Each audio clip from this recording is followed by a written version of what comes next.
छत्तीसगढ़ के मुख्यमंत्री भूपेश बघेल और स्वास्थ्य मंत्री टीएस सिंहदेव के बीच चल रही लड़ाई में अब उनके समर्थक भी कूद पड़े हैं। दोनों नेताओं के समर्थक अब हाथापाई पर उतर आए हैं। टीएस सिंहदेव जहां 2.5 साल की बात करते हैं, वहीं भूपेश बघेल कहते हैं कि 2.5 साल का कोई फार्मूला ही नहीं था। मुख्यमंत्री भूपेश बघेल के हटने का कोई सवाल नहीं उठता है। इस बात को लेकर छत्तीसगढ़ में कांग्रेस में गुटबाजी तेज हो गई है। कांग्रेस में 2 गुट बन गए हैं। भूपेश बघेल गुट किसी भी कीमत पर सिंहदेव को मुख्यमंत्री बनाना नहीं चाहता है। वही टीएस सिंहदेव चाहते हैं कि जल्द से जल्द भूपेश बघेल मुख्यमंत्री पद से इस्तीफा दें। दरअसल जसपुर जिले में जिला कांग्रेस कार्यकर्ता सम्मेलन में राष्ट्रीय सचिव और छत्तीसगढ़ प्रभारी सप्तगिरी उल्का के सामने विधायक यूडी मिंज के समर्थक कांग्रेस अल्पसंख्यक प्रकोष्ठ के जिला अध्यक्ष इफ्तिखार हसन के मंच पर भाषण दे रहे थे। जिला कांग्रेस के पूर्व अध्यक्ष पवन अग्रवाल को मंच से ढकेला और हाथापाई करते हुए माइक छीन लिया। विवाद की वजह को लेकर बताया गया है कि पवन अग्रवाल सिंहदेव के समर्थक हैं और जब वे मंच पर थे तो वे भाषण में सिंहदेव की तारीफ कर रहे थे। उन्होंने कहा कि मुख्यमंत्री बनने के लिए सिंहदेव 2.5 साल से इंतजार कर रहे हैं और भूपेश बघेल को कुर्सी खाली कर देनी चाहिए, क्योंकि राज्य में जब कांग्रेस की सरकार थी तो दोनों ने ही साथ मिलकर काम किया था, जिसकी वजह से कांग्रेस सत्ता में आई थी। उनके इतना कहते ही मंच पर हंगामा शुरू हो गया और देखते ही देखते दोनों तरफ से धक्का मुक्की शुरू हो गई। बाद में पवन अग्रवाल ने आरोप लगाया कि वहां के कुछ विधायकों के इशारे पर ऐसा हुआ है। वहीं भारतीय जनता पार्टी ने इस घटना पर तंज कसा है। भारतीय जनता पार्टी के प्रदेश प्रवक्ता अनुराग सिंहदेव ने कहा है कि कांग्रेस और प्रदेश सरकार में चल रही अंतःकलह का अब सार्वजनिक और हिंसक हो गया है। यह प्रदेश की राजनीति का सबसे काला अध्याय है। अनुराग ने कहा कि इससे प्रदेश का राजनीतिक सौहार्द खत्म हो जाएगा। अगर 2.5 साल के करार पर जल्द फैसला नहीं हुआ तो दोनों गुटों के बीच गैंगवार हो सकती है। भारतीय जनता पार्टी के प्रवक्ता अनुराग सिंहदेव ने कहा कि कांग्रेस का सत्ता संघर्ष अब जिस मुकाम पर नजर आ रहा है वह प्रदेश के राजनीतिक सौहार्द को खत्म करने वाला है। यह प्रदेश की राजनीति को गैंगवार की शक्ल देने वाला है। अनुराग ने कहा कि प्रदेश में एक तो कानून व्यवस्था का यूं भी सत्यानाश हुआ पड़ा है। अब सत्तारूढ़ दल या कोहराम प्रदेश के भविष्य को अंधी गली में ढकेल देगा। उन्होंने कहा कि राष्ट्रीय पदाधिकारी के सामने कांग्रेस के लोग जिस तरह का शर्मनाक नजारा पेश कर रहे हैं, अनुमान लगाया जा रहा है कि बाकी समय कांग्रेस के लोग आपस में क्या करते होंगे।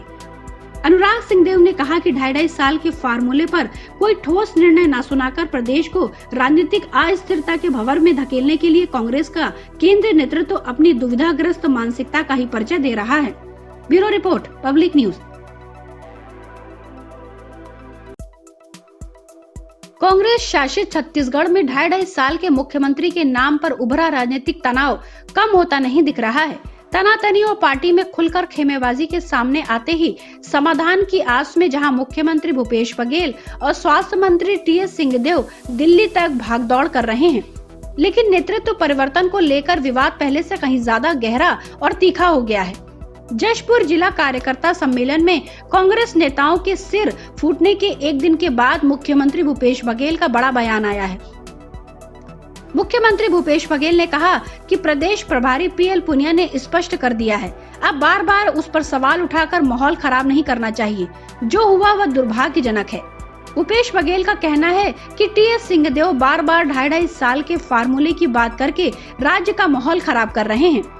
लखनऊ रवाना होने से पहले प्रेस के सवालों का जवाब दे रहे मुख्यमंत्री भूपेश बघेल ने कहा कि जशपुर में जो घटना घटी उसे टाला जा सकता था।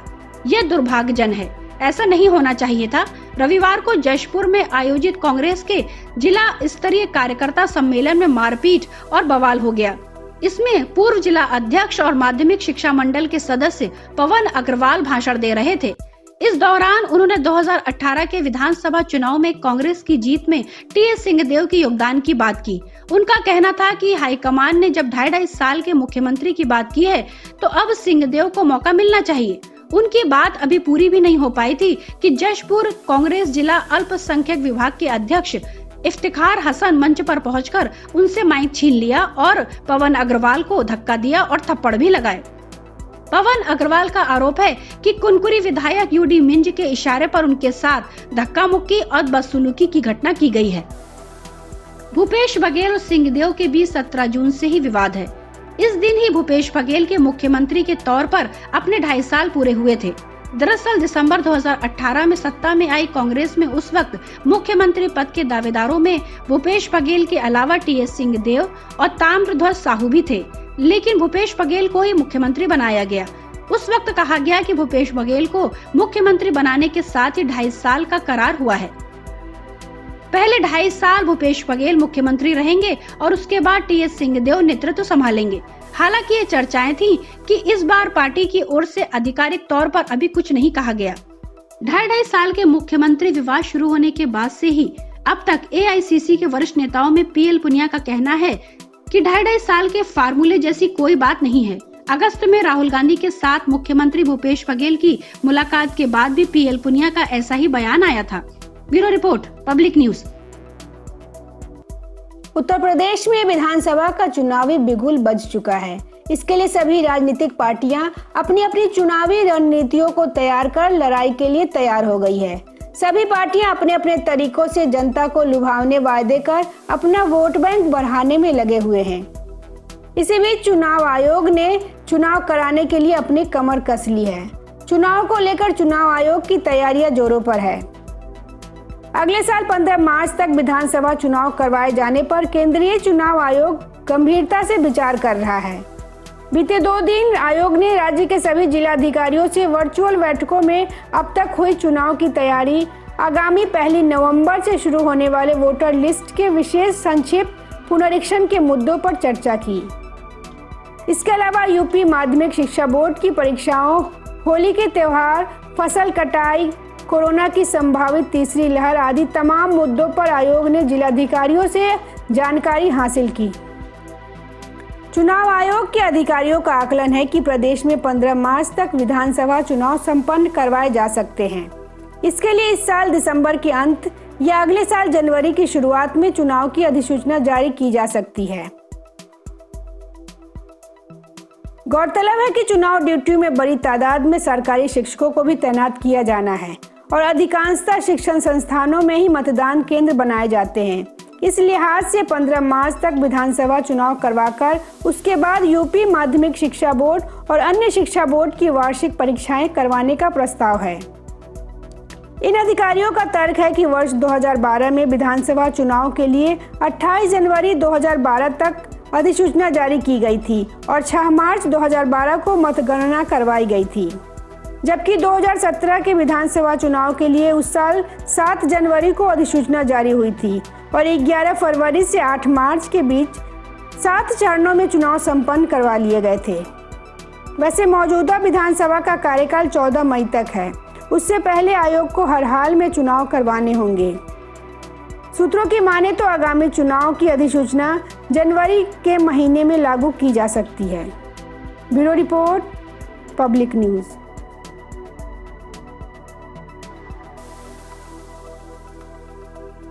सार्वजनिक मंचों पर अपनी ही पार्टी नेताओं द्वारा आलोचना झेलने के बाद कांग्रेस पार्टी ने अब इसका नया काट ढूंढ लिया है। पार्टी नेतृत्व से लेकर संगठन, चुनाव समेत कई मसलों पर G23 समूह द्वारा कांग्रेस की खुली आलोचनाओं के बाद पार्टी ने कार्यकर्ताओं से लेकर नेताओं तक से पार्टी की आलोचना न करने का वचन मांगा है। कांग्रेस ने स्पष्ट किया है कि पार्टी की प्राथमिक सदस्यता लेने वालों को यह हलफनामा देना होगा कि वह सार्वजनिक मंचों पर कभी भी पार्टी की नीतियों एवं कार्यक्रमों की आलोचना नहीं करेगा। कांग्रेस ने नए मेंबरशिप फॉर्म में लिखा है कि मैं धर्मनिरपेक्षता, समाजवाद और लोकतंत्र के सिद्धांतों को बढ़ावा देने के लिए सदस्यता लेता हूं। मैं प्रत्यक्ष या अप्रत्यक्ष रूप से खुले तौर पर या किसी तरह से पार्टी मंचों के अलावा पार्टी की स्वीकृत नीतियों और कार्यक्रमों की प्रतिकूल आलोचना नहीं करूंगा। बता दें कि कांग्रेस का यह कदम उस संदर्भ में आया है जिसमें G23 नेताओं ने मीडिया से बातचीत के दौरान खुलकर पार्टी की आलोचना की और यहां तक कि पार्टी के भीतर चुनाव की मांग करते हुए संगठनात्मक ढांचे पर सवाल उठाया।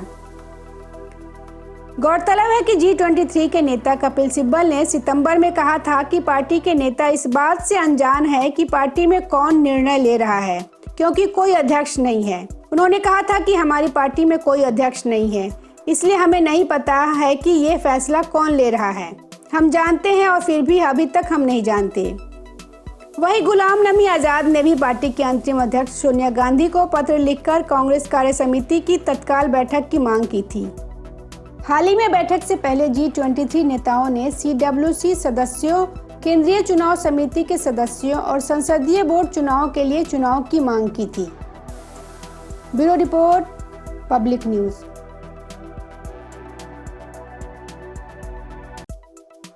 सोशल मीडिया पर आजकल आए दिन अपने फैंस के प्रति दीवानगी को अनोखे अंदाज में पेश करने को देखने को मिलता है।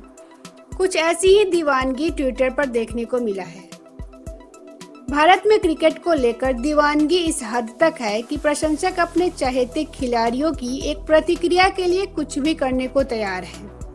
यही कारण है कि भारतीय महिला टीम की कप्तान मिताली राज के एक प्रशंसक ने उनका जवाब पाने के लिए भूख हड़ताल तक कर डाली। ट्विटर पर फैन पेज से एक प्रशंसक आशुतोष ने मिताली को टैग करते हुए ट्वीट किया कि जब तक उनका रिप्लाई नहीं आएगा तब तक भूख हड़ताल पर रहेंगे। उन्होंने फिर लिखा, भूख हड़ताल के 2 दिन पूरे हुए। इस पर मिताली अपने इस प्रशंसक की अनोखी मांग और जिद को नकार नहीं सकी और उन्होंने इसका उत्तर दिया। मिताली ने 23 अक्टूबर की रात ट्वीट का जवाब देते हुए लिखा, कृपया आप भूख हड़ताल ना करें। मिताली का कद क्रिकेट की दुनिया में काफी बड़ा है और उनके लाखों प्रशंसक हैं। उन्होंने अभी हाल ही में ऑस्ट्रेलिया के खिलाफ खेले गए पहले मैच में 107 गेंद में 61 रन की पारी खेली। इस पारी के साथ ही इस स्टार खिलाड़ी ने क्रिकेट के सभी फॉर्मेट में करियर के 20,000 रन पूरे किए। इस मुकाम को हासिल करने वाली वह दुनिया की पहली महिला क्रिकेटर है। उन्होंने 217 वनडे मैच में 7,304 रन और 11 टेस्ट मुकाबले में कुल 669 रन बनाए हैं। इसके अलावा मिताली ने 89 T20 मुकाबले में भी 2,364 रन अपने नाम किए हैं। Bureau report, public news.